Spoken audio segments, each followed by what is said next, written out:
نجد والوں میں سے ایک شخص حضرت صلی اللہ علیہ وآلہ وسلم کے پاس آیا جس کے بال بکھرے ہوئے تھے۔ ہم اس کی آواز کی بنبناہٹ سن رہے تھے اور ہم سمجھ نہیں پا رہے تھے کہ وہ کیا کہہ رہا ہے، یہاں تک کہ وہ نزدیک آن پہنچا۔ جب معلوم ہوا کہ وہ اسلام کے بارے میں پوچھ رہا ہے، حضرت صلی اللہ علیہ وآلہ وسلم نے فرمایا کہ اسلام دن رات میں 5 نمازیں پڑھنا ہے۔ اس نے کہا، بس اس کے سوا تو کوئی اور نماز مجھ پر نہیں؟ آپ نے فرمایا، نہیں، مگر تو نفل پڑھے تو اور بات ہے۔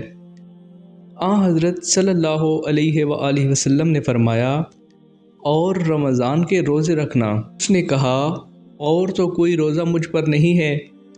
آپ صلی اللہ علیہ وآلہ وسلم نے فرمایا، نہیں، مگر تو نفل روزے رکھے تو اور بات ہے۔ طلحہ نے کہا، اور حضرت صلی اللہ علیہ وآلہ وسلم نے اس سے زکوٰۃ کا بیان کیا۔ وہ کہنے لگا کہ بس اور کوئی صدقہ مجھ پر نہیں ہے۔ آپ صلی اللہ علیہ وآلہ وسلم نے فرمایا، نہیں، مگر یہ کہ تو نفل صدقہ دے تو اور بات ہے۔ راوی نے کہا، پھر وہ شخص پیٹھ موڑ کر چلا، یوں کہتا جاتا تھا، قسم خدا کی، میں نہ اس سے بڑھاؤں گا نہ گھٹاؤں گا۔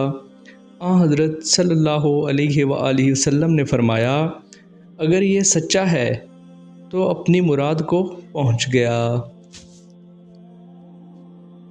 اگر ویڈیو اچھی لگے تو لائک اور شیئر ضرور کریں۔